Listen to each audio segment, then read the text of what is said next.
Halo, selamat pagi. Perkenalkan, nama saya Fahmi. Saya mahasiswa UPN Veteran Jakarta, Magister Manajemen.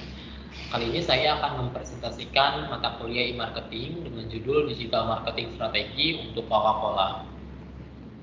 Kali ini saya akan menggunakan analisis SOSTEK, di mana analisis SOSTEK itu terdiri dari situational analysis, S-nya, kemudian di dalam situational analysis itu terdapat SWOT analisis, sedangkan O-nya adalah objektif, S-nya adalah strategi, kemudian ada tactic, action, dan juga controlling.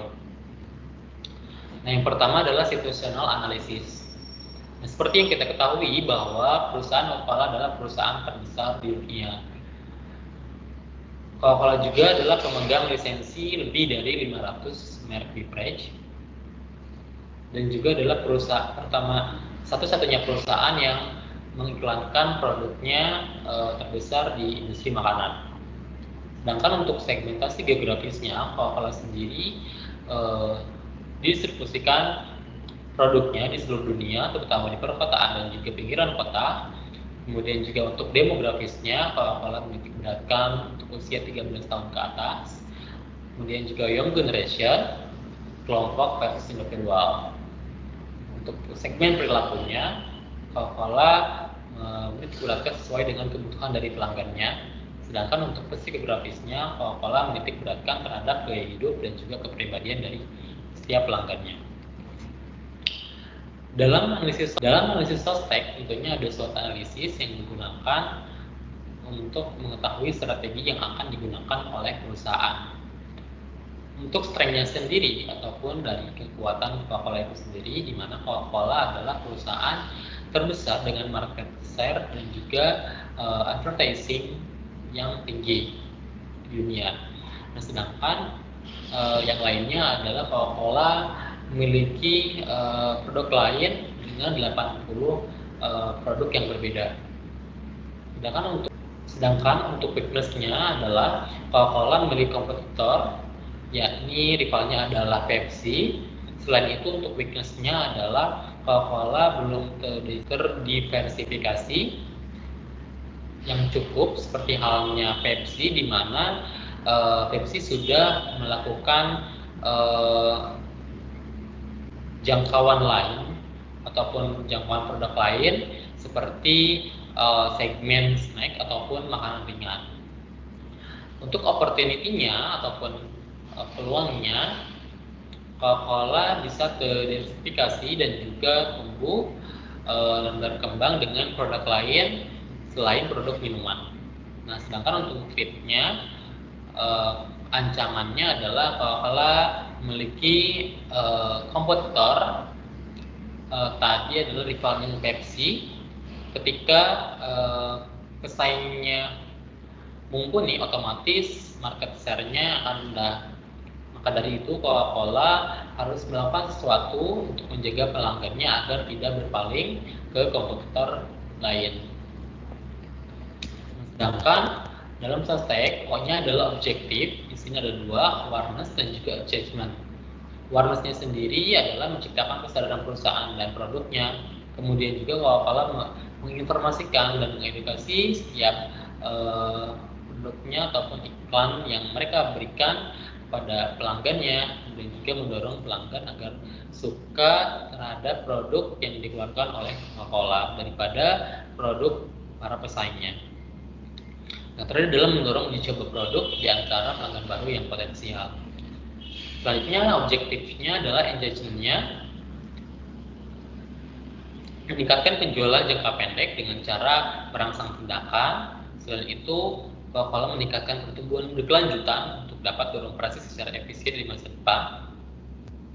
Dan selain itu, Coca-Cola juga selain menjual produknya, tetapi Coca-Cola juga menggali informasi dari pelanggannya untuk bahan evaluasi ke depannya, dan yang terakhir adalah membuat prospek penjualan. Nah, untuk S-nya adalah strategi, di mana Coca-Cola sendiri menggunakan Boston Metric. Boston Metric ini adalah alat analisis yang digunakan perusahaan untuk mempertimbangkan dan merencanakan strategi bisnis jangka panjang dan juga meninjau portofolio produk agar bisa membuat keputusan dalam berinvestasi. Nah, sedangkan Coca-Cola juga memiliki tujuan di mana menargetkan setiap produknya bisa terdistribusikan ke berbagai belahan dunia. Artinya setiap orang bisa menikmati kesegaran dari Coca-Cola itu sendiri. Nah, dan secara realistis Coca-Cola juga strategi Coca-Cola ini bisa dicapai karena memang Coca-Cola memiliki pesaing yang sedikit.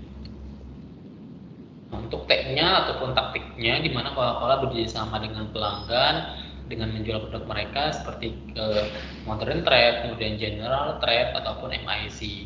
Untuk modern trade-nya misalnya supermarket ataupun misal Alfamart ataupun Hypermart, nah seperti itu.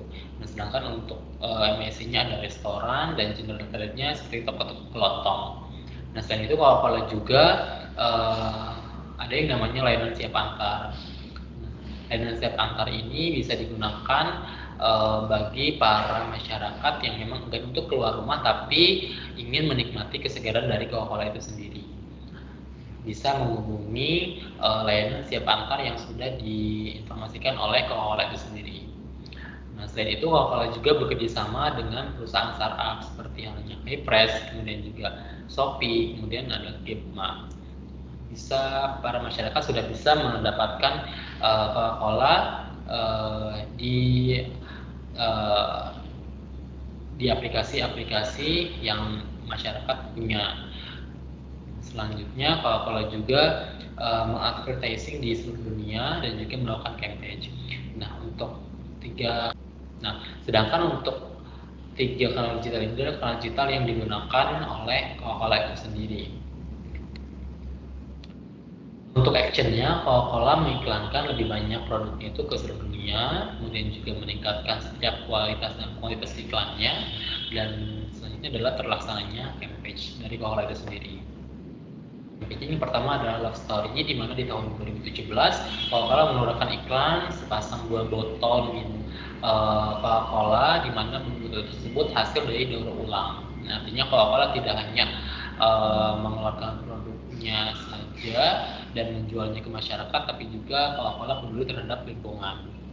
Selanjutnya yang 2016 Coca-Cola memiliki tagline Taste the Feeling, pembaruan dari tagline Open Happiness. Nah, tagline ini melibatkan 10 iklan TV, kemudian juga digital, media cetak dan juga lainnya. Di tagline ini Coca-Cola menawarkan setiap momen spesialnya dan juga menunjukkan keragaman setiap orang di seluruh dunia bisa menikmati dari kesegaran minuman Coca-Cola itu sendiri. Yang ketiga adalah Share a Coke. Nah, di sini Coca-Cola mengeluarkan produknya pada botol dengan nama dari setiap pelanggannya. Nah, kala itu campaign ini sangat viral sekali, di mana setiap pelanggannya men-share botol yang ada nama mereka sendiri di media sosial mereka sendiri, sehingga hasilnya berimpact pada peningkatan penjualan sebesar 7% dan juga lebih dari 18 juta tayangan di media sosial. Keempat, ada penginap di truk Natal. Coca-Cola juga tidak henti-hentinya memberikan kebahagiaan kepada para pelanggannya, di mana dengan cukup menjelaskan mengapa mereka Ultimate Christmas Fun, para pelanggannya bisa tidur di truk Natal ini dan menikmati setiap produk dari Coca-Cola yang sudah disediakan di produk Natal. Yang kelima ada Widu, di mana di tahun 2018 kala itu pajak gula di Inggris sudah mulai berlaku. Akan tetapi produksi Coca-Cola itu sendiri tidak berpengaruh terhadap pajak gula yang berlaku. Coca-Cola telah tetap memproduksi Coca-Cola sesuai dengan bahan yang digunakan sebelum pajak gula berlaku. Yang terakhir adalah opini Coca-Cola. Opini Coca-Cola ini adalah opini-opini yang ditulis oleh para ahli di luar Coca-Cola, di mana mengenai isu ekonomi, kemudian juga politik, lingkungan hidup, hukum, dan HAM. Nah, di sini Coca-Cola tidak hanya sebuah perusahaan yang menjual produk gitu kan, tetapi Coca-Cola juga ikut andil terkait dengan isu-isu pada lingkungan sekitar gitu.